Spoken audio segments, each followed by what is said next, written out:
Assalamualaikum warahmatullahi wabarakatuh. Jumpa kembali teman-teman para pejuang ASN. Hari ini kita masuk ke simulasi soal untuk P3K. Kemudian kompetensi teknis ya, Pranata atau pengelola Trantibun ya.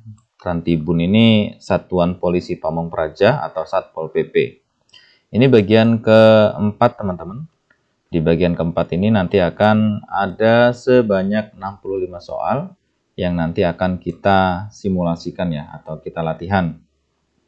Jadi semua soal-soal yang kita susun ya, ini sudah sesuai dengan materi pokok atau kisi-kisi dari Menpan RB gitu. Jadi sudah disesuaikan dengan materi pokok Menpan RB. Jadi kompetensi teknis itu untuk menilai penguasaan pengetahuan dan kemampuan teknis jabatan yang dilamar itu sesuai dengan standar jabatan. Nah ini materi pokok ya yang ditetapkan oleh Menpan RB, ada kemampuan umum, kemudian ada kemampuan khusus. Jadi kemampuan umum itu ada 3 ya, kaitannya dengan undang-undang dan peraturan.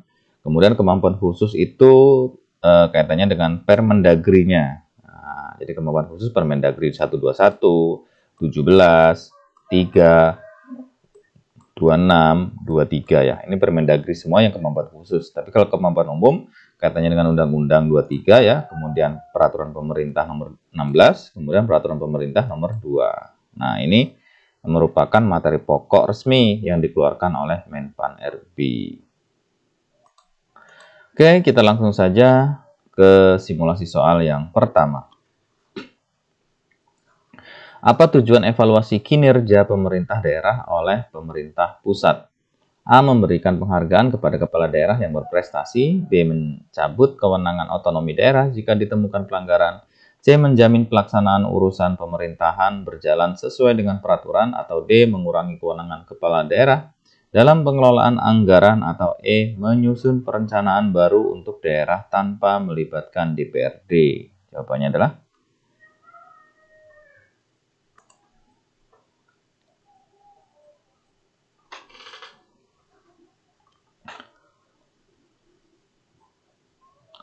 kita lihat ya, jawabannya yang benar itu adalah yang C ya teman-teman. Pembahasan evaluasi kinerja dilakukan untuk memastikan bahwa pemerintah daerah menjalankan urusan pemerintahan sesuai dengan aturan perundang-undangan, standar pelayanan minimal, dan tujuan pembangunan nasional ya. Jadi jawabannya yang C, menjamin pelaksanaan urusan pemerintahan berjalan sesuai dengan peraturan. Selanjutnya, apa yang dimaksud dengan asas tugas pembantuan dalam pemerintahan daerah? A. Penyerahan urusan pemerintahan dari daerah ke pihak swasta. B. Penugasan dari pemerintah pusat kepada daerah atau dari daerah ke desa untuk melaksanakan tugas tertentu. C. Penyerahan kewenangan daerah kepada pemerintahan pusat dalam kondisi darurat. D. Pemberian wewenang tambahan kepada DPRD untuk membantu kepala daerah. Atau E. Pemberian tanggung jawab kepada masyarakat untuk melaksanakan urusan pemerintahan. Jawabannya adalah yang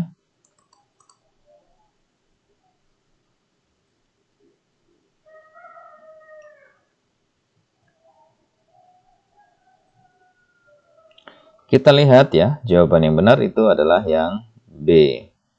Pembahasan asas tugas pembantuan melibatkan penugasan untuk melaksanakan sebagian urusan pemerintahan tertentu yang bersifat khusus ya. Jadi jawabannya yang B ya. Penugasan dari pemerintah pusat kepada daerah atau dari daerah ya ke desa untuk melaksanakan tugas tertentu. Selanjutnya, bagaimana prinsip akuntabilitas diterapkan dalam pemerintahan daerah? A. Dengan menyusun laporan pertanggungjawaban yang hanya disampaikan kepada DPRD. B. Melalui pelibatan langsung masyarakat dalam penyusunan kebijakan daerah. C. Dengan membuat laporan transparan kepada masyarakat dan pemerintah pusat. D. Dengan memperketat pengawasan internal di setiap instansi pemerintah daerah.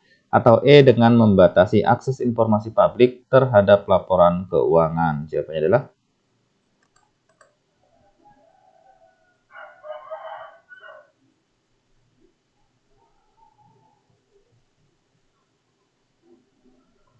Kita lihat ya, jawaban yang benar itu adalah yang C ya.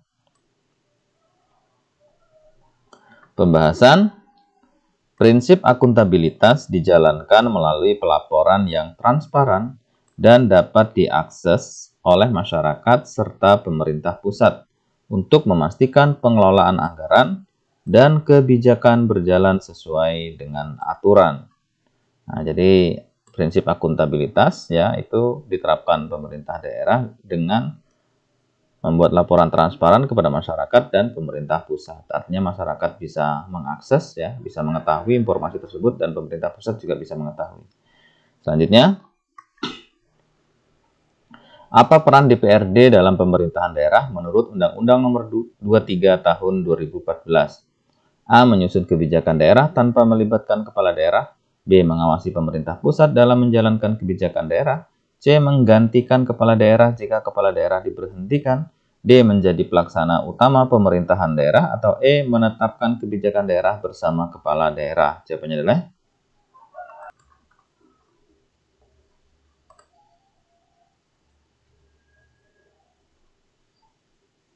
kita lihat ya, jawabannya itu yang E. Pembahasan DPRD memiliki peran legislasi, yakni bersama kepala daerah menyusun, menetapkan, dan mengawasi kebijakan daerah. Jadi jawabannya E, menetapkan kebijakan daerah bersama kepala daerah. Selanjutnya, apa sanksi bagi kepala daerah yang tidak melaksanakan kewajiban sesuai dengan peraturan? A. Teguran administratif dan pemberhentian sementara. B. Pemecatan langsung oleh pemerintah pusat. C. Penundaan anggaran daerah selama setahun penuh. D. Pemberian sanksi hukum pidana. Atau E. Penunjukan kepala daerah pengganti tanpa melalui mekanisme DPRD. Jawabannya adalah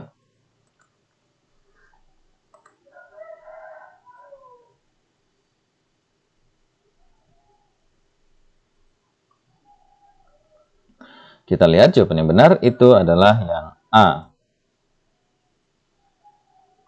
Pembahasannya, kepala daerah yang tidak menjalankan kewajibannya dapat dikenakan teguran administratif hingga pemberhentian sementara jika pelanggaran dianggap berat.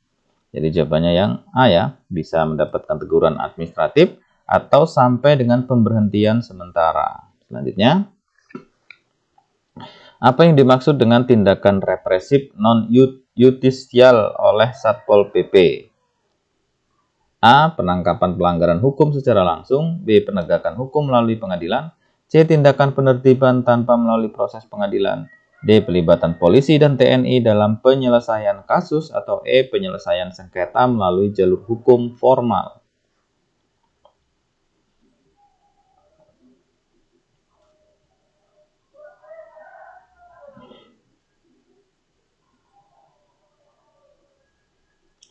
Kita lihat jawabannya adalah yang C. Pembahasan, kita lihat pembahasannya ya. Tindakan represif non-justisial adalah upaya penertiban yang dilakukan oleh Satpol PP untuk menghentikan pelanggaran peraturan daerah tanpa membawa pelanggar ke pengadilan. Contohnya adalah penertiban pedagang kaki lima yang tidak sesuai aturan. Ya. Jadi non-justisial itu adalah tindakan penertiban yang tanpa melalui proses pengadilan. Jadi menghentikan pelanggaran peraturan daerah tanpa membawa pelanggarnya ke pengadilan. Nah, itu non-justisial. Seperti penertiban pedagang kaki lima ya. Nah, itu kan ditertibkan saja tanpa dibawa ke pengadilan. Selanjutnya,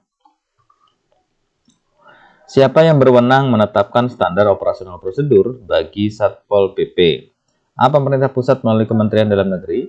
B. Kepala daerah sesuai kebutuhan daerah masing-masing. C. DPRD berdasarkan rekomendasi kepala daerah. Atau D. Kepolisian daerah bersama Satpol PP. E. Badan Nasional Penanggulangan Bencana. Jawabannya adalah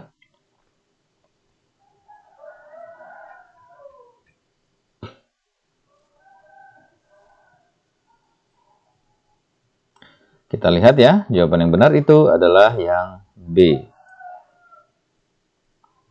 Pembahasan SOP Satpol PP ditetapkan oleh kepala daerah dengan mempertimbangkan ketentuan yang berlaku di tingkat nasional, sehingga operasionalnya sesuai dengan kondisi daerah masing-masing. Ya. Jadi jawabannya adalah B ya, kepala daerah sesuai kebutuhan daerah masing-masing. Selanjutnya, apa kewajiban pemerintah daerah dalam mendukung operasional Satpol PP? A. Menyediakan dana operasional penuh dari pemerintah pusat. B. Mengatur pelaksanaan tugas Satpol PP melalui undang-undang daerah.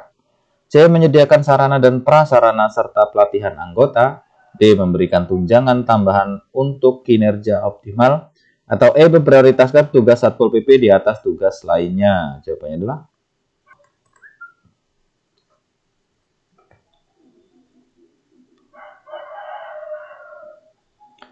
kita lihat ya, jawaban yang benar itu adalah yang C.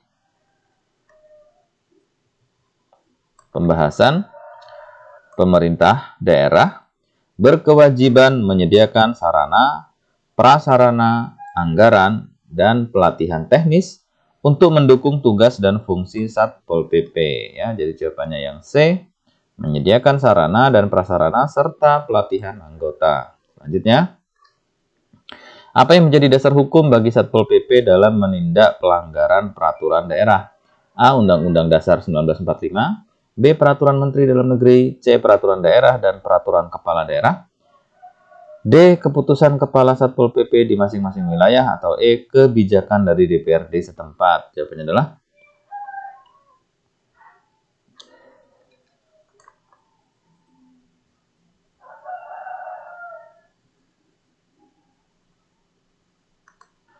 kita lihat jawaban yang benar itu adalah yang C.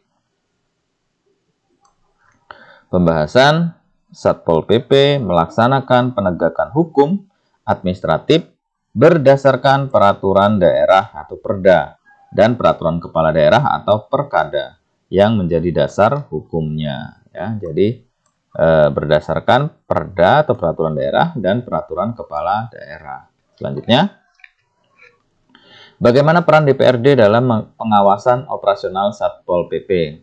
A. DPRD melakukan inspeksi langsung terhadap tugas harian Satpol PP. B. DPRD menyetujui anggaran dan mengevaluasi kinerja Satpol PP.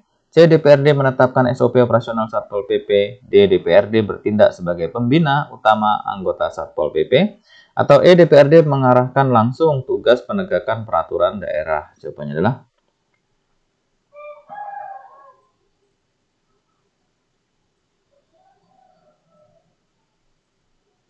kita lihat ya, jawaban yang benar itu adalah yang B. Pembahasan DPRD memiliki peran penting dalam menyetujui anggaran dan mengevaluasi kinerja Satpol PP, termasuk memastikan bahwa operasionalnya berjalan sesuai peraturan yang berlaku. Jadi jawabannya yang B ya. DPRD menyetujui anggaran dan mengevaluasi kinerja Satpol PP. Selanjutnya, apa tujuan utama dari standar pelayanan minimal atau SPM sebagaimana diatur dalam peraturan pemerintah? A. Meningkatkan efisiensi anggaran pemerintah daerah. B. Memberikan pedoman pelayanan dasar yang wajib dipenuhi oleh pemerintahan daerah. C. Menstandarkan kualitas layanan sektor swasta. D. Meningkatkan daya saing antar daerah. Atau E. Memastikan semua layanan publik dikenai tarif ya.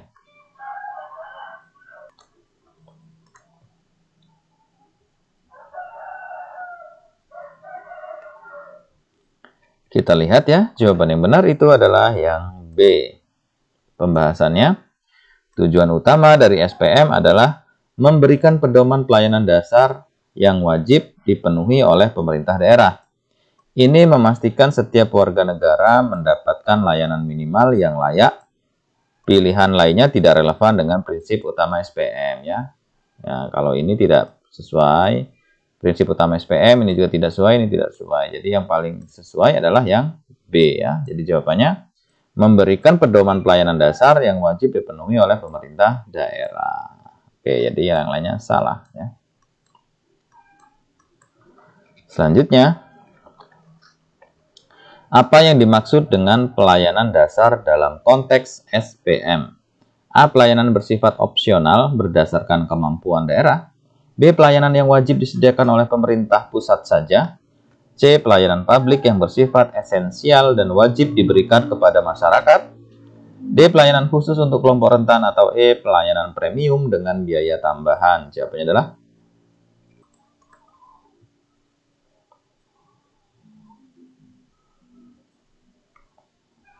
kita lihat ya, jawabannya yang benar itu yang C. Pembahasannya, pelayanan dasar dalam SPM mengacu pada pelayanan publik esensial yang wajib diberikan oleh pemerintah daerah kepada masyarakat. Jadi seperti kesehatan, kemudian pendidikan, dan air bersih. Jadi layanan ini tidak bersifat opsional atau premium. Jadi jawabannya yang C ya. Jadi pelayanan publik yang bersifat esensial dan wajib diberikan kepada masyarakat. Selanjutnya, SPM ditetapkan dalam memenuhi kebutuhan masyarakat di bidang berikut kecuali A. Pendidikan dasar, B. Kesehatan, B. Pengelolaan keuangan daerah, D. Air bersih dan sanitasi, atau E. Penanganan bencana. Jawabannya adalah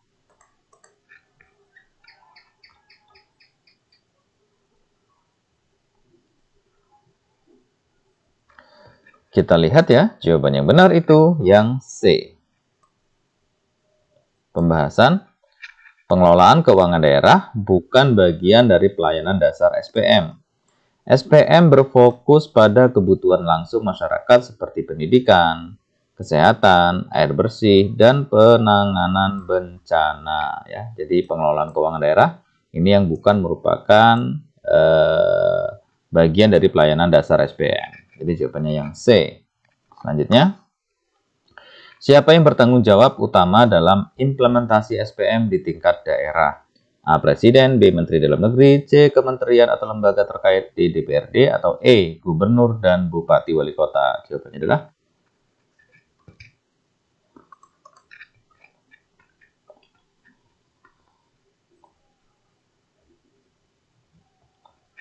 kita lihat ya, jawaban yang benar itu adalah yang E. Pembahasan, tanggung jawab implementasi SPM di tingkat daerah berada pada gubernur, bupati, atau wali kota, sesuai kewenangan sebagai kepala daerah. Ya. Jadi kalau di tingkat daerah, itu yang bertanggung jawab itu adalah gubernur, bupati, atau wali kota. Jadi jawabannya E. Selanjutnya, apa yang menjadi indikator keberhasilan penerapan SPM di daerah? A. Laporan keuangan daerah, B. Jumlah program pemerintah yang berjalan, C. Tingkat kepuasan masyarakat terhadap pelayanan dasar, D. Besarnya anggaran yang dialokasikan untuk SPM, atau E. Peningkatan jumlah pegawai pemerintah. Jawabannya adalah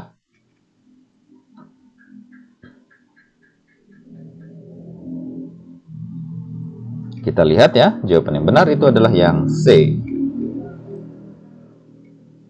Pembahasan, keberhasilan SPM diukur dari tingkat kepuasan masyarakat terhadap layanan dasar yang diterima, bukan hanya dari aspek keuangan atau jumlah program. Ya. Jadi salah satu indikator keberhasilan SPM di daerah itu kaitannya dengan tingkat kepuasan masyarakat terhadap layanan dasar yang diterima mereka. Selanjutnya, dalam konteks ketertiban umum, apa fokus utama pemerintah provinsi?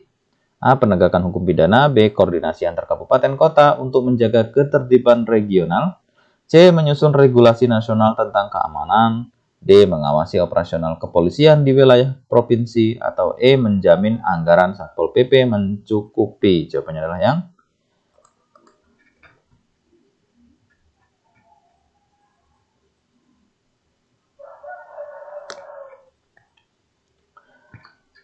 kita lihat ya, jawaban yang benar itu adalah yang B.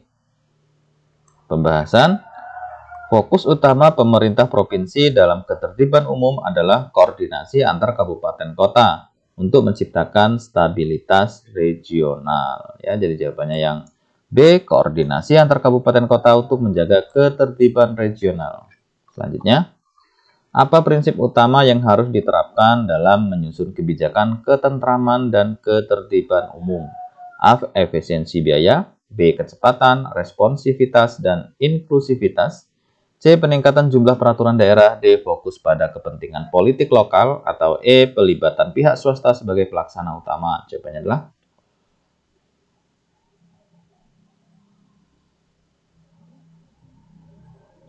kita lihat jawaban yang benar itu yang B. Pembahasan. Prinsip utama dalam menyusun kebijakan ketentraman dan ketertiban umum adalah kecepatan, kemudian responsivitas, dan inklusivitas yang memastikan kebijakan dapat diterima dan diterapkan secara efektif. Ya, jadi jawabannya yang B, teman-teman. Tadi kecepatan, responsivitas, dan inklusivitas. Selanjutnya, bagaimana cara mengevaluasi keberhasilan implementasi standar teknis mutu layanan ketentraman? A. Melakukan survei kepuasan masyarakat secara rutin. B. Memastikan anggaran Satpol PP selalu terserap penuh. C. Menurunkan jumlah petugas di lapangan. D. Menunggu laporan dari masyarakat. Atau E. Mengurangi intervensi pemerintah dalam pelayanan. Jawabannya adalah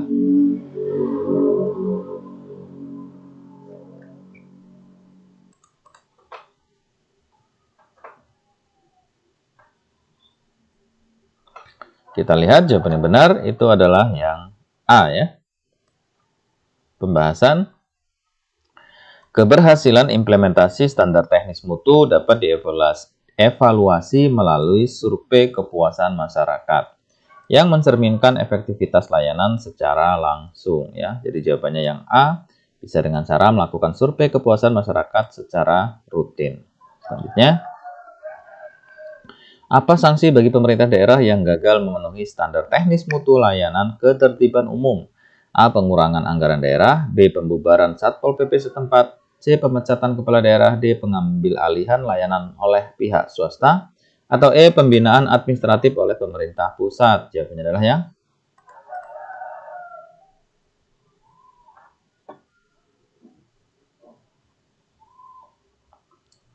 kita lihat jawaban yang benar itu adalah yang E ya teman-teman. Pembahasan. Sanksi bagi daerah yang gagal memenuhi standar teknis mutu adalah pembinaan administratif oleh pemerintah pusat untuk memperbaiki kinerja layanan. Ya, jawabannya yang E. Jadi pembinaan administratif oleh pemerintah pusat. Selanjutnya, apa dasar hukum pemenuhan hak PNS dalam lingkup pemerintahan daerah berdasarkan Permendagri? A. Undang-Undang Nomor 5 Tahun 2014 tentang ASN. B. Permendagri 13/2006 tentang Pedoman Pengelolaan Keuangan Daerah. C. Peraturan Pemerintah Nomor 53 Tahun 2010 tentang Disiplin PNS. D. Undang-Undang Nomor 23 Tahun 2014 tentang Pemerintah Daerah. Atau E. Semua jawaban benar.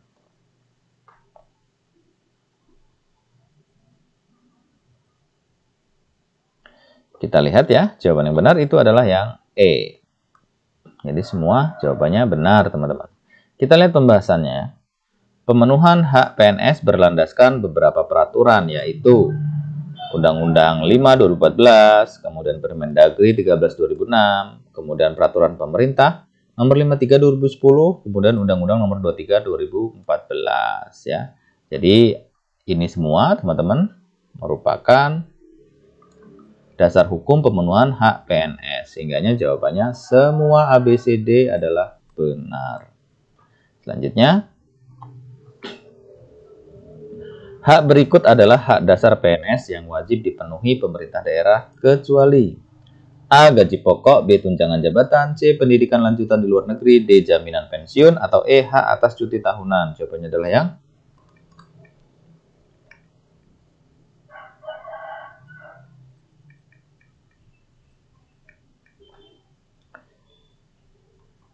kita lihat ya, jawaban yang benar itu adalah yang C. Pembahasan. Hak dasar PNS meliputi gaji pokok, tunjangan, jaminan pensiun, dan cuti. Sedangkan pendidikan lanjutan di luar negeri bukan hak dasar, melainkan fasilitas yang dapat diberikan berdasarkan kebutuhan organisasi dan kebijakan tertentu. Ya, jadi yang bukan itu adalah yang C, pendidikan lanjutan di luar negeri. Selanjutnya, Bagaimana mekanisme pemberian tunjangan kinerja kepada PNS sesuai dengan Permendagri? A. Berdasarkan masa kerja tanpa melibatkan capaian kinerja. B. Menggunakan evaluasi kinerja individu yang terukur. C. Diberikan secara merata untuk semua PNS. D. Disesuaikan dengan tingkat pendidikan pegawai. Atau E. Berdasarkan preferensi pimpinan daerah. Jawabannya adalah yang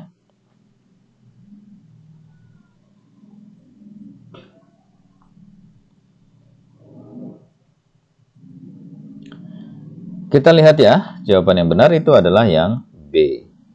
Pembahasannya, tunjangan kinerja diberikan berdasarkan evaluasi kinerja yang terukur, sesuai dengan prinsip reward dan punishment dalam manajemen ASN. Jadi jawabannya yang B ya teman-teman, menggunakan evaluasi kinerja individu yang terukur. Selanjutnya, apa yang dimaksud dengan hak PNS atas perlindungan hukum menurut Permendagri? A. Jaminan kesehatan dan keselamatan kerja. B. Perlindungan terhadap tindakan diskriminasi atau pelecehan. C. Bantuan hukum dalam pelaksanaan tugas jabatan. D. Penegakan disiplin pegawai. Atau E. Hak untuk menyampaikan aspirasi secara langsung.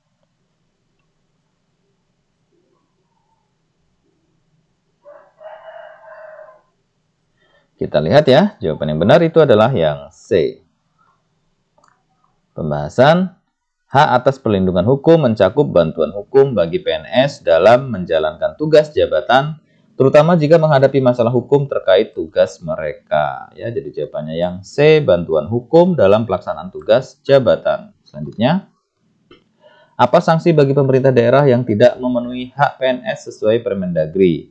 A. Pemberhentian kepala daerah oleh pemerintah pusat. B. Penghentian anggaran untuk belanja pegawai. C. Peringatan administrasi dari Menteri Dalam Negeri. D. Penahanan dana alokasi umum. Atau E. Sanksi pidana bagi kepala daerah. Jawabannya adalah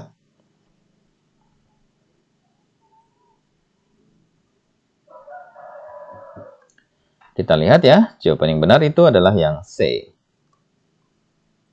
Pembahasan, pemerintah daerah yang tidak memenuhi hak PNS dapat dikenakan peringatan administrasi oleh Menteri Dalam Negeri sesuai Permendagri sebagai langkah koreksi. Ya, jadi bisa dilakukan peringatan ya, peringatan administrasi dari Menteri Dalam Negeri. Selanjutnya, mengapa alat komunikasi penting dalam penyediaan sarana minimal Satpol PP? A. Mengurangi resiko kesalahan prosedur. B. Memastikan koordinasi yang efektif antar anggota. C. Mengurangi biaya operasional untuk pelaporan manual. D. Memastikan transparansi dalam tugas lapangan. Atau E. Meningkatkan efisiensi anggaran daerah. Jawabannya adalah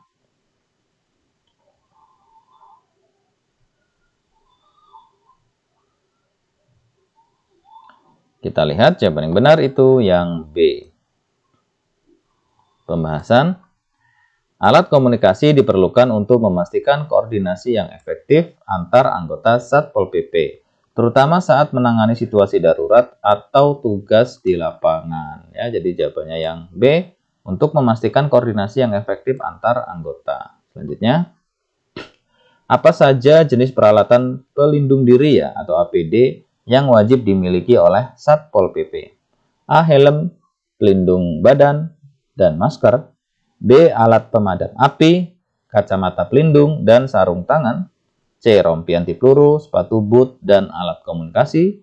D. Masker, gas, jas hujan, dan helm. Atau E. Semua peralatan yang dapat digunakan untuk operasi tanggap darurat. Jawabannya adalah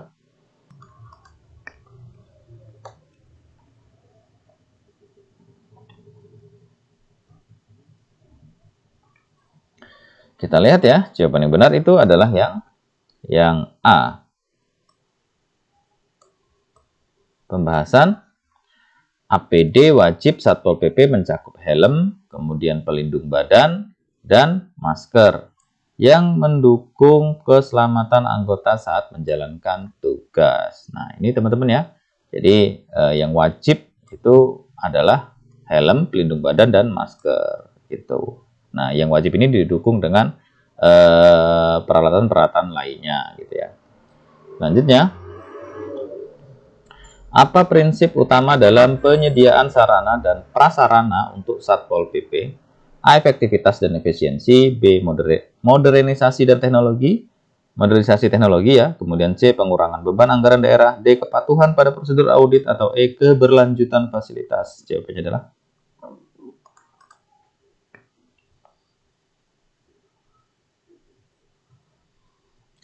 kita lihat jawaban yang benar itu tentu yang A ya. Pembahasan penyediaan sarana dan prasarana harus berprinsip pada efektivitas dalam mendukung tugas operasional dan efisiensi penggunaan anggaran ya. Jadi prinsip utamanya dalam penyediaan sarana prasarana Pol PP itu adalah efektivitas dan efisiensi. Selanjutnya, apa kewajiban pemerintah daerah dalam memastikan pemeliharaan sarana Satpol PP? A. Memberikan dana khusus setiap semester. B. Membentuk tim khusus pemeliharaan fasilitas. C. Melaksanakan pemeriksaan dan perbaikan berkala. D. Mengganti fasilitas setiap tahun anggaran. Atau E. Mengajukan laporan kerusakan kepada pemerintah pusat. Jawabannya adalah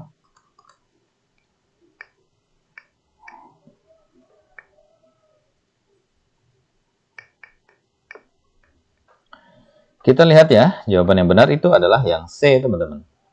Pembahasan pemerintah daerah wajib melaksanakan pemeriksaan dan perbaikan berkala terhadap sarana prasarana Satpol PP untuk memastikan kondisi siap pakai. Jadi jawabannya yang C, melaksanakan pemeriksaan dan perbaikan berkala. Selanjutnya, apa langkah pertama dalam perencanaan kebutuhan sarana dan prasarana Satpol PP?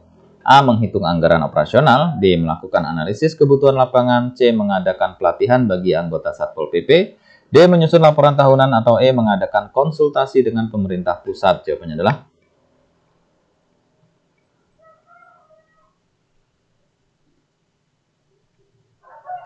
kita lihat jawaban yang benar itu yang B ya.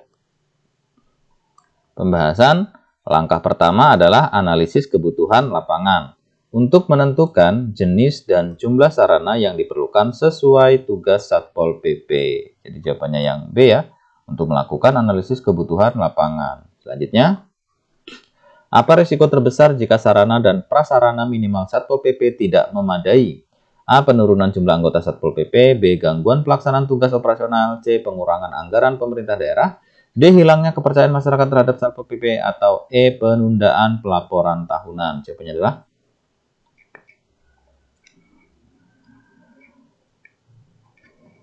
kita lihat ya, jawaban yang benar itu adalah yang B. Pembahasan resiko terbesar adalah gangguan pelaksanaan tugas operasional yang dapat mempengaruhi keamanan dan ketertiban umum. Ya, jadi jawabannya B, gangguan pelaksanaan tugas operasional. Selanjutnya, apa saja metode pembinaan teknis yang dapat diterapkan pada Satpol PP? A. Pelatihan internal, simulasi lapangan, dan bimbingan teknis. B. Penambahan anggaran operasional tanpa pelatihan. C. Pengadaan seragam baru setiap tahun. D. Peningkatan jumlah pelaporan tertulis dari personel. Atau E. Penyesuaian tugas dengan kebutuhan administrasi daerah. Jawabannya adalah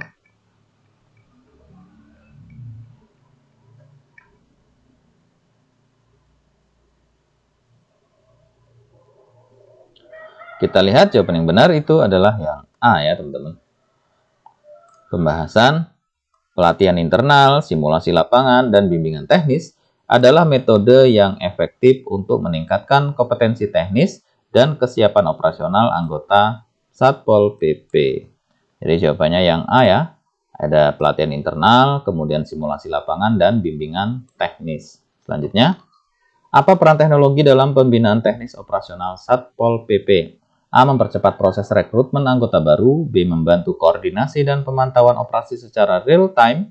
C. Mengurangi kebutuhan pelatihan lapangan. D. Menggantikan peran pimpinan dalam pengambilan keputusan. E. Membatasi jumlah anggota yang terlibat dalam operasi. Jawabannya yang benar adalah yang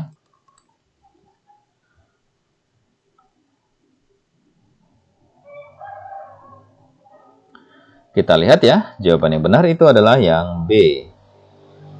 Pembahasan teknologi seperti sistem komunikasi real time membantu dalam koordinasi dan pemantauan operasi, sehingga pelaksanaan tugas lebih efisien dan terorganisir. Jadi jawabannya yang B, membantu koordinasi dan pemantauan operasi secara real time.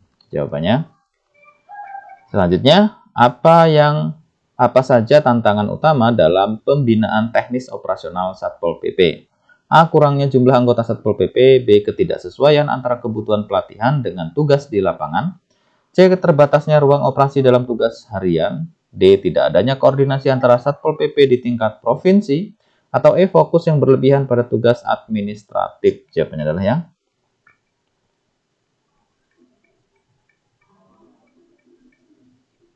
kita lihat ya, jawaban yang benar itu yang B ya.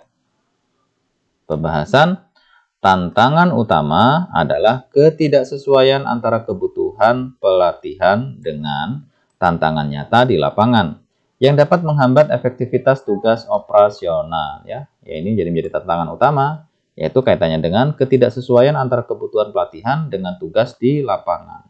Selanjutnya, bagaimana Satpol PP dapat memastikan pelaksanaan hasil pembinaan teknis operasional? A. Dengan menyusun laporan pelatihan setiap minggu. B. Mengandalkan pemerintah pusat untuk evaluasi. C. Mengurangi pelatihan untuk meningkatkan efisiensi anggaran. D. Menerapkan evaluasi kinerja berbasis hasil operasional. Atau E. Menghilangkan tugas non-operasional. Jawabannya adalah ya.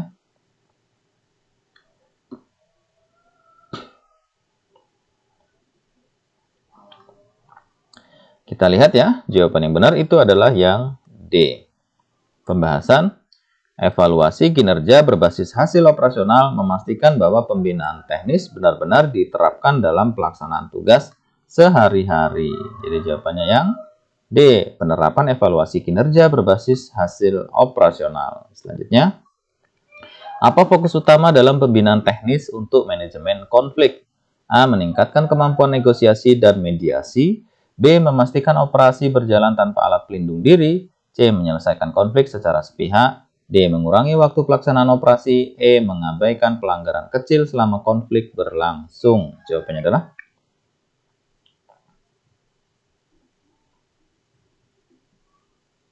ya, kita lihat jawaban yang benar itu adalah yang A ya. Pembahasan pembinaan teknis dalam manajemen konflik berfokus pada peningkatan kemampuan negosiasi dan mediasi agar konflik dapat diselesaikan tanpa kekerasan. Jadi jawabannya yang A ya, meningkatkan kemampuan negosiasi dan mediasi. Oke, selanjutnya. Pemerintah daerah wajib memberikan penghargaan kepada Satpol PP sebagai bentuk A. Pengakuan atas kontribusi Satpol PP dalam pembangunan ekonomi lokal. B. Apresiasi terhadap pelaksanaan tugas pelindungan masyarakat. C. Kompensasi bagi pegawai yang tidak mendapatkan kenaikan pangkat. D. Peningkatan jumlah personel Satpol PP secara nasional. Atau E. Strategi untuk menarik lebih banyak rekrutmen ke Satpol PP. Jawabannya adalah yang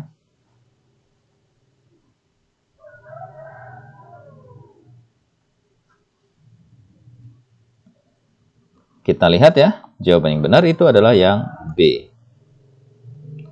Pembahasan salah satu peran utama Satpol PP adalah perlindungan masyarakat yang menjadi fokus utama penghargaan ya. Jadi jawabannya yang B sebagai bentuk apresiasi terhadap pelaksanaan tugas perlindungan masyarakat. Selanjutnya, penghargaan karya bakti pengabdian Pol PP diberikan kepada A. Kepala Satpol PP yang memiliki masa jabatan lebih dari 10 tahun. B. Anggota Satpol PP yang cacat permanen atau meninggal dunia saat bertugas. C. Pemerintah daerah yang mendukung penuh operasional Satpol PP.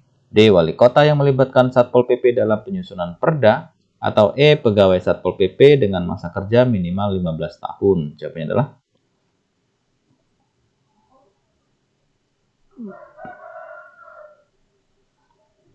kita lihat ya, jawaban yang benar itu adalah yang B.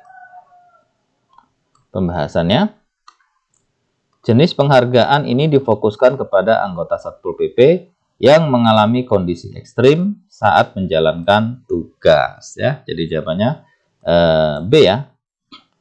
Jadi diberikan kepada anggota Satpol PP yang mendapat musibah ya, atau cacat. Kalau dalam hal ini cacat permanen atau justru sampai meninggal dunia saat bertugas, maka bisa diberikan penghargaan karya bakti pengabdian. Selanjutnya, perbedaan utama antara penghargaan karya bakti Satpol PP dan karya bakti peduli Satpol PP adalah A. Karya bakti peduli diberikan untuk inovasi organisasi, sedangkan karya bakti Satpol PP untuk individu. B. Karya bakti Satpol PP diberikan kepada kepala daerah, sedangkan karya bakti peduli kepada anggota. C. Karya bakti peduli diberikan kepada kepala daerah, sedangkan karya bakti Satpol PP kepada organisasi Satpol PP.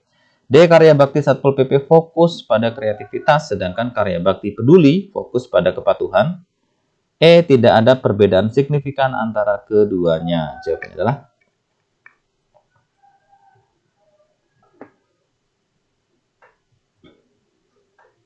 ya, kita lihat ya. Jawaban yang benar itu adalah yang C. Pembahasan penghargaan karya bakti peduli ditujukan untuk kepala daerah yang mendukung Satpol PP. Sementara karya bakti Satpol PP adalah untuk organisasi Satpol PP ya. Jadi perbedaannya di sini teman-teman ya. Kalau dia karya bakti peduli itu diberikan untuk kepala daerah ya yang mendukung penuh. Nah, misalnya untuk Pol PP gitu ya, yang supportnya sangat bagus kepada organisasi Pol PP. Ini karya bakti peduli diberikan kepada kepala daerah. Kemudian karya bakti Satpol PP itu kepada organisasi Satpol PP itu sendiri. Nah, itu perbedaannya. Selanjutnya, salah satu kriteria untuk mendapatkan penghargaan karya bakti Satpol PP adalah inovasi. Contoh inovasi yang dapat dinilai dalam kategori ini adalah A. Peningkatan jumlah penertiban terhadap pelanggar perda. B. Penyediaan alat keamanan baru melalui hibah dari pihak swasta. C. Pengembangan sistem digital untuk pelaporan pelanggaran perda. D. Pelatihan intensif anggota Satpol PP di tingkat kabupaten kota. Atau E. Penambahan anggaran tahunan untuk operasional Satpol PP. Jawabannya adalah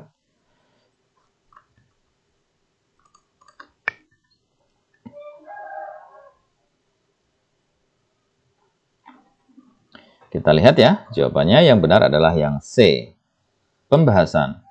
Inovasi merujuk pada pembaruan kreatif yang meningkatkan efektivitas kinerja, seperti pembangunan teknologi untuk mempermudah pelaksanaan tugas. Ya, jadi jawabannya salah satunya adalah ini ya, yang C ya, pengembangan sistem digital untuk pelaporan pelanggaran perda. Selanjutnya, karya bakti peduli Satpol PP diberikan kepada kepala daerah yang menunjukkan kepedulian terhadap Satpol PP melalui A. Mengurangi jumlah personel untuk efisiensi anggaran. B. Menambah jumlah perda yang harus ditegakkan dalam 1 tahun. C. Pelibatan masyarakat dalam pengambilan keputusan operasional. D. Penyediaan sarana dan prasarana minimal sesuai standar. Atau E. Pembentukan satuan khusus untuk penanganan konflik masyarakat. Jawabannya adalah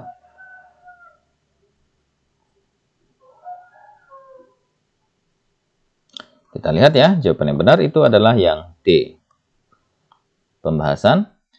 Penghargaan ini bertujuan untuk menghargai upaya kepala daerah yang mendukung optimalisasi kinerja Satpol PP melalui penyediaan kebutuhan dasar operasional ya. Jadi jawabannya yang D, penyediaan sarana dan prasarana minimal sesuai standar. Selanjutnya, apa peran penyidik Polri dalam proses penyidikan yang dilakukan oleh PPNS?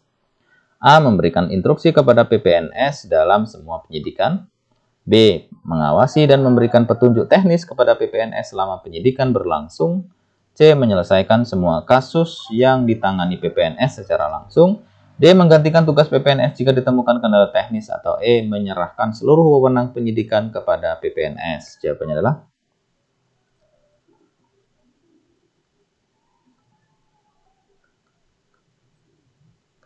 kita lihat ya, jawabannya adalah yang B. Pembahasannya, penyidik Polri bertugas mengawasi proses penyidikan yang dilakukan oleh PPNS dan memberikan petunjuk teknis untuk memastikan penyidikan sesuai dengan hukum acara pidana. Jadi jawabannya yang B teman-teman ya. Mengawasi dan memberikan petunjuk teknis kepada PPNS selama penyidikan berlangsung. Selanjutnya, apa batasan kewenangan PPNS dalam melakukan penahanan? A. Tidak diperbolehkan melakukan penahanan dalam kondisi apapun. B. Hanya dapat melakukan penahanan dengan izin dari atasan langsung. C. Hanya dapat merekomendasikan penahanan kepada penyidik Polri. D. Dapat melakukan penahanan tanpa batas waktu tertentu. Atau E. Diperbolehkan menahan tersangka tanpa alasan hukum yang jelas. Jawabannya adalah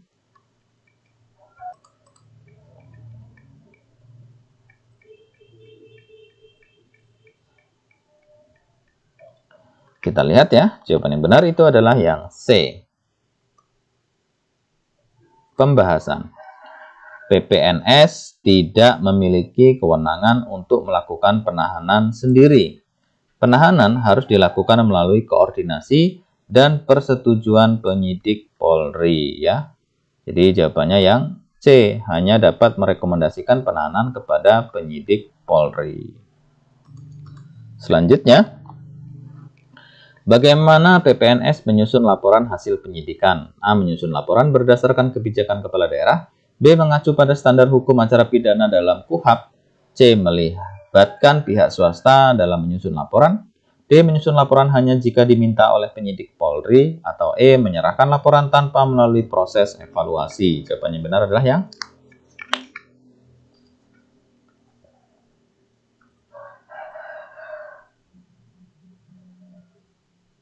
kita lihat, jawaban yang benar itu adalah yang B. Pembahasannya, laporan hasil penyidikan disusun sesuai prosedur yang diatur dalam KUHP, termasuk penyajian fakta dan bukti yang diperoleh selama penyidikan. Ya, jadi jawabannya yang B ya, mengacu pada standar hukum acara pidana dalam KUHP. Selanjutnya, apa saja dokumen yang harus dilengkapi PPNS dalam menyusun berkas perkara? A. Bukti keuangan dan laporan administratif. B. Peraturan daerah yang tidak terkait dengan kasus. C. Surat pengunduran diri tersangka. D. Surat perintah penyidikan, barang bukti, dan keterangan saksi. Atau E. Surat tugas dari kepala daerah. Jawabannya adalah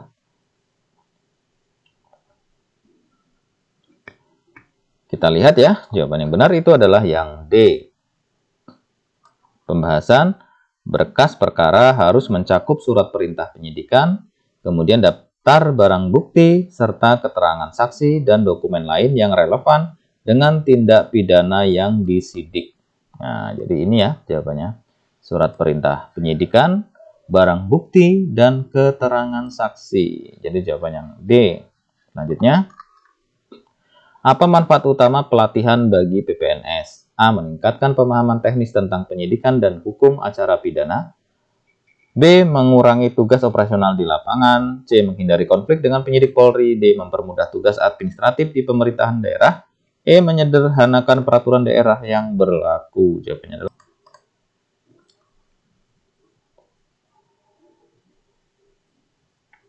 kita lihat ya, jawaban yang benar itu adalah yang A.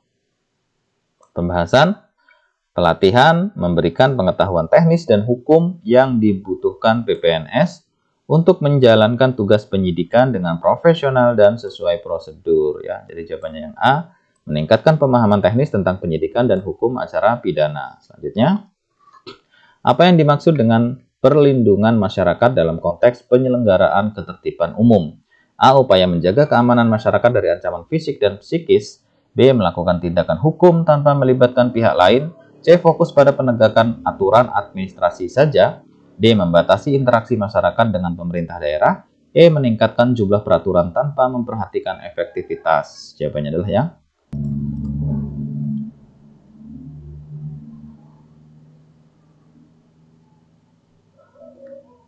kita lihat, jawaban yang benar itu adalah yang A. Pembahasannya, perlindungan masyarakat mencakup tindakan untuk melindungi warga dari ancaman yang dapat mengganggu keamanan fisik dan psikis mereka, termasuk bencana alam, kerusuhan, dan pelanggaran hukum. Jadi jawabannya yang A ya teman-teman, upaya menjaga keamanan masyarakat dari ancaman fisik dan psikis. Selanjutnya, bagaimana peran perlindungan masyarakat ya, Linmas, dalam mendukung ketertiban umum? A. Melaksanakan penyidikan atas pelanggaran hukum. B. Mendukung upaya mitigasi bencana dan pengamanan lingkungan. C. Menyusun kebijakan terkait pelayanan publik. D. Menggantikan peran Satpol PP di lapangan. Atau E. Mengawasi pelaksanaan peraturan di tingkat nasional. Jawabannya adalah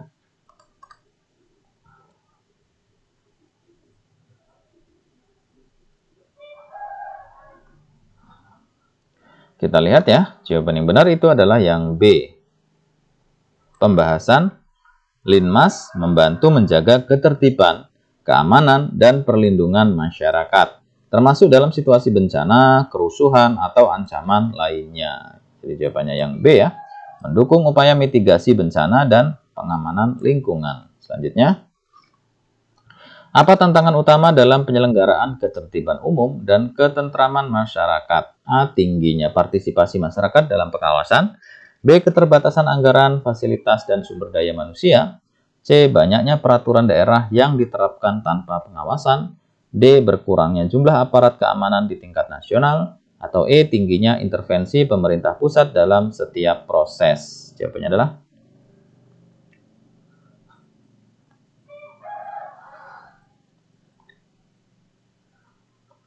kita lihat ya, jawaban yang benar itu adalah yang B.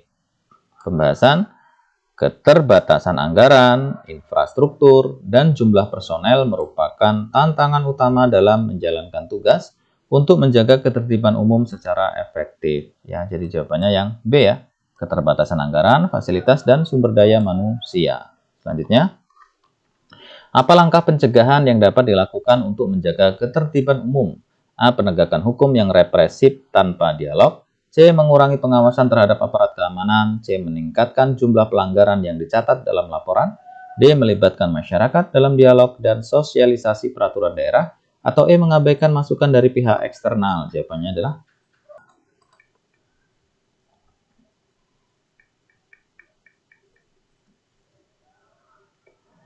kita lihat jawaban yang benar itu adalah yang D. Pembahasan pencegahan yang efektif dilakukan dengan melibatkan masyarakat melalui dialog, sosialisasi aturan, dan pembangunan kesadaran akan pentingnya ketertiban umum. Ya, jadi jawabannya yang D, melibatkan masyarakat dalam dialog dan sosialisasi peraturan daerah. Selanjutnya, apa peran teknologi dalam penyelenggaraan ketertiban umum? A. Mempermudah penyampaian informasi kepada masyarakat dan pengawasan operasional. B. Menggantikan peran personel di lapangan sepenuhnya. C. Mengurangi kebutuhan pelatihan bagi aparat keamanan. D. Menghilangkan tanggung jawab hukum dalam pelaksanaan tugas. Atau E. Menyederhanakan pengelolaan konflik masyarakat tanpa tindakan langsung. Jawabannya adalah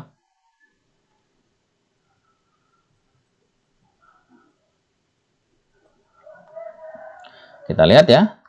Jawaban yang benar itu adalah yang A.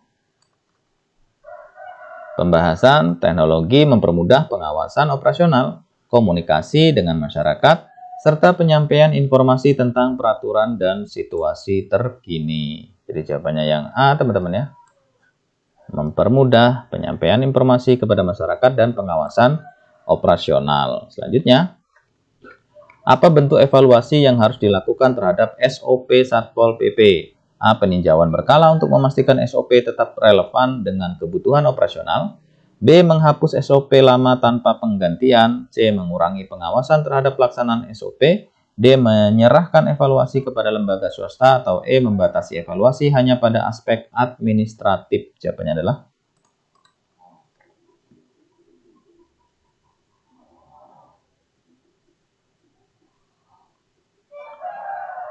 kita lihat jawaban yang benar adalah yang A. Pembahasan evaluasi berkala memastikan SOP tetap relevan dengan dinamika lapangan dan kebutuhan organisasi termasuk penyesuaian jika ditemukan kekurangan. Ya, jadi jawabannya yang A, teman-teman. Peninjauan berkala untuk memastikan SOP tetap relevan dengan kebutuhan operasional. Selanjutnya, apa tantangan terbesar dalam menyusun SOP yang efektif untuk Satpol PP?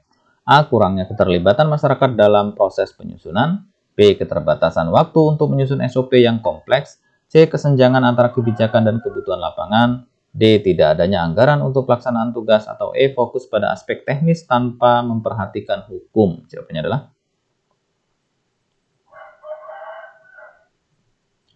kita lihat ya, jawaban yang benar itu adalah yang C. Pembahasan salah satu tantangan utama adalah menyusun SOP yang sesuai dengan kebijakan pemerintah, namun tetap relevan dengan situasi dan kebutuhan di lapangan. Ya. Jadi salah satu tantangannya ya, itu kaitannya dengan kesenjangan antara kebijakan dan kebutuhan di lapangan. Ya, itu menjadi salah satu tantangan dalam menyusun SOP. Jadi jawabannya yang C. Selanjutnya, bagaimana SOP Satpol PP harus disesuaikan dengan kebutuhan lokal suatu daerah? A. Dengan menyusun SOP yang mencakup semua peraturan daerah tanpa analisis kebutuhan. B. Dengan melakukan identifikasi kebutuhan spesifik masyarakat dan karakteristik wilayah. C. Mengadopsi SOP nasional tanpa mempertimbangkan kondisi lokal. D. Membuat SOP yang fokus hanya pada pengelolaan konflik besar. Atau E. Menghapus peraturan yang dianggap terlalu rumit bagi masyarakat. Jawabannya adalah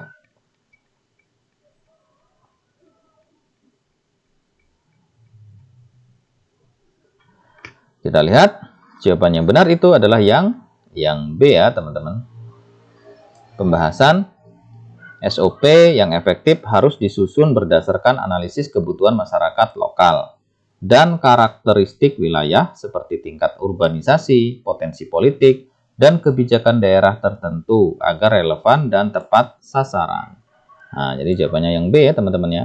Dengan melakukan identifikasi kebutuhan spesifik masyarakat dan karakteristik wilayah. Selanjutnya, bagaimana implementasi SOP dilakukan oleh Satpol PP dalam situasi darurat, seperti bencana alam atau kerusuhan? A. Menjalankan tugas tanpa mempertimbangkan protokol darurat. B. Mengikuti prosedur darurat yang telah ditetapkan dalam SOP khusus untuk kondisi krisis. C. Membatalkan SOP untuk mempercepat tindakan di lapangan. D. Menyerahkan semua tugas kepada aparat kepolisian. Atau E. Menunggu instruksi dari pemerintah pusat tanpa melakukan tindakan. Jawabannya adalah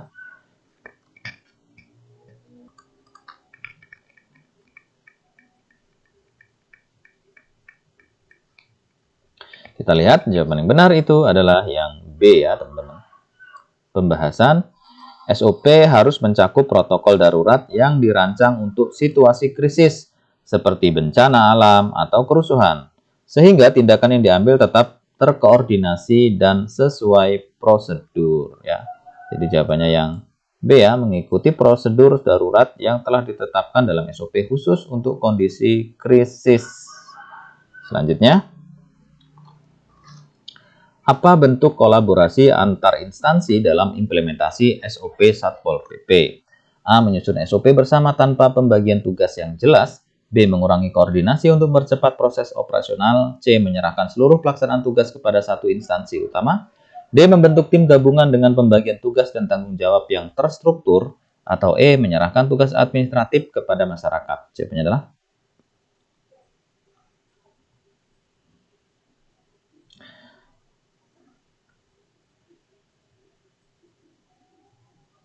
kita lihat ya, jawaban yang benar itu adalah yang D. Pembahasan kolaborasi antar instansi seperti Satpol PP, Kepolisian, dan BPBD diperlukan untuk memastikan pelaksanaan SOP berjalan lancar dengan pembagian tugas yang jelas sesuai peran masing-masing instansi. Jadi jawabannya yang D ya teman-teman. Membentuk tim gabungan dengan pembagian tugas dan tanggung jawab yang terstruktur. Selanjutnya,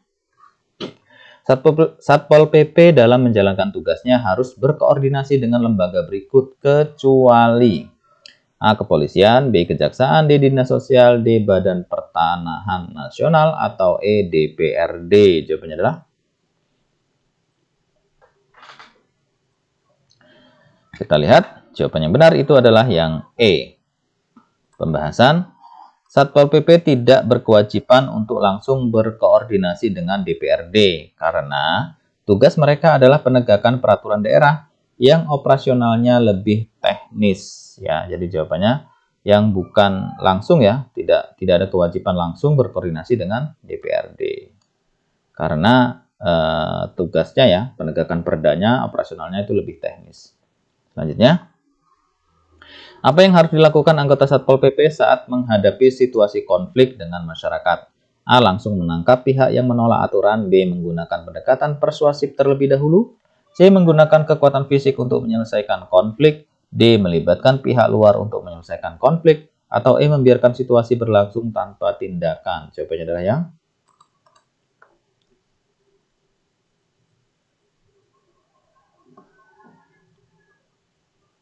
kita lihat ya, jawaban yang benar itu yang B. Pembahasan pendekatan persuasif adalah cara utama yang dianjurkan dalam kode etik ya. Jadi yang dilakukan adalah menggunakan pendekatan persuasif terlebih dahulu. Selanjutnya, apa tujuan dari pelaksanaan pelatihan kode etik bagi anggota Satpol PP? A. Menambah penguasaan teknik fisik. B. Memberikan pemahaman tentang disiplin dan tanggung jawab. C. Meningkatkan jumlah operasional penertiban. D. Mengurangi pengawasan terhadap anggota. Atau E. Mengutamakan kepentingan pribadi anggota. Jawabannya adalah yang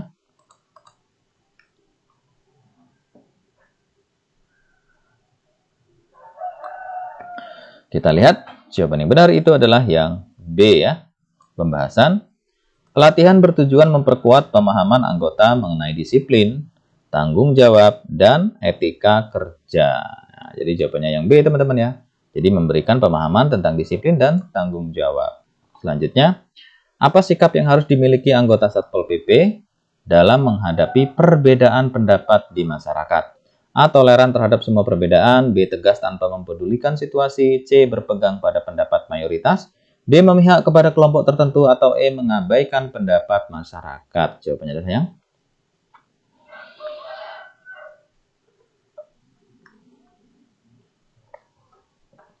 kita lihat ya. Jawaban yang benar itu yang A teman-teman. Pembahasannya, Satpol PP harus mengutamakan toleransi dalam menghadapi masyarakat yang beragam. Jadi jawabannya yang A ya, toleran terhadap semua perbedaan. Selanjutnya, kode etik mengatur bahwa anggota Satpol PP harus menghindari konflik kepentingan yang berarti. A. Tidak melibatkan diri dalam kegiatan politik praktis. B. Tidak memihak kepada pemerintah daerah. C. Tidak melakukan tindakan yang beresiko menimbulkan kerugian pribadi. D. Tidak menggunakan wewenang untuk keuntungan pribadi. Atau E. Tidak berinteraksi dengan pihak swasta. Jawabannya adalah ya.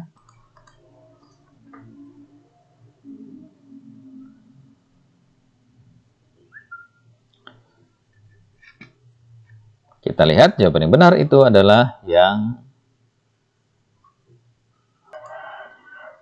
D ya. Pembahasan, konflik kepentingan terjadi ketika seseorang menggunakan posisinya untuk keuntungan pribadi. Nah, jadi ini nih. Jadi tidak menggunakan wewenangnya untuk keuntungan pribadi. Selanjutnya, apa dasar hukum yang menjadi pijakan pembentukan Satpol PP? A. Peraturan Presiden. B. Peraturan Pemerintah Nomor 16 Tahun 2018. C. Undang-Undang Nomor 32 Tahun 2004. D. Kepatuhan Menteri dalam negeri, Keputusan Menteri Dalam Negeri. C. Peraturan daerah masing-masing wilayah. Jawabannya adalah yang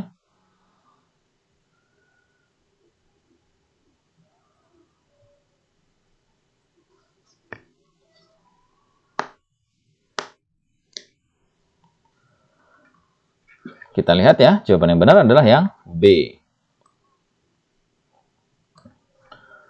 Pembahasan Peraturan Pemerintah Nomor 16 Tahun 2018 mengatur tentang Satuan Polisi Pamong Praja. Jadi dasar hukumnya adalah ini teman-teman ya.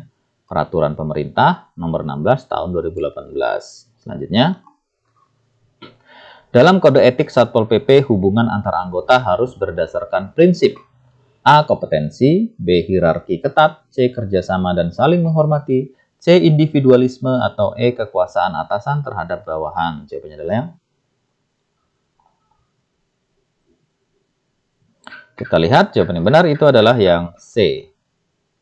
Pembahasan, hubungan yang harmonis antar anggota diperlukan untuk efektivitas kerja. Ya, jadi jawabannya yang C. Kerjasama dan saling menghormati. Selanjutnya, sikap netralitas Satpol PP dalam pemilihan umum berarti A. Tidak memberikan suara dalam pemilu. B. Tidak berpihak kepada calon atau partai politik manapun. C. Mendukung program pemerintah daerah tertentu. D. Mengabaikan pemilu yang sedang berlangsung. Atau E. Hanya mematuhi arahan atasan. Jawabannya adalah yang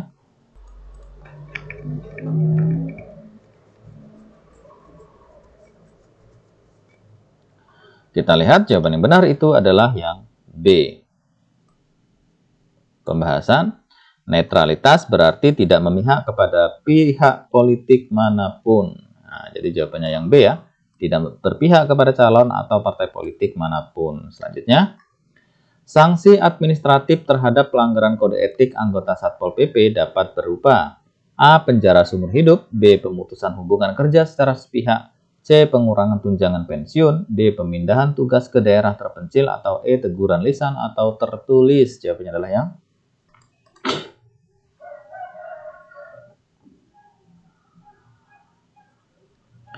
Kita lihat ya, jawaban yang benar itu adalah yang E.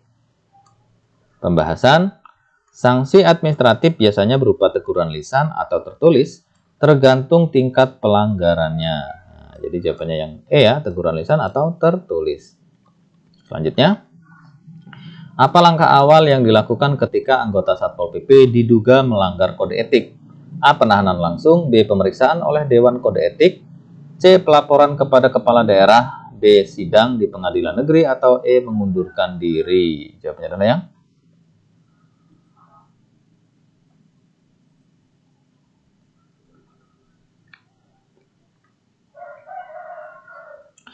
jawaban yang benar itu adalah yang B ya. Pembahasan, dugaan pelanggaran akan diperiksa oleh Dewan Kode Etik sebelum langkah lebih lanjut diambil. Jadi jawabannya B ya, pemeriksaan oleh Dewan Kode Etik. Nah, demikian teman-teman contoh beberapa soal ya, 65 soal teknisnya untuk Pranata atau pengelola Trantibun ya. Ini khusus untuk teman-teman yang di Satuan Polisi Pamong Praja ya, atau di Pol PP. Nah, mudah-mudahan dengan kita banyaknya latihan, kita banyaknya simulasi soal-soal, itu menambah wawasan kita sehingganya memudahkan kita saat menjawab soal nanti waktu ujian.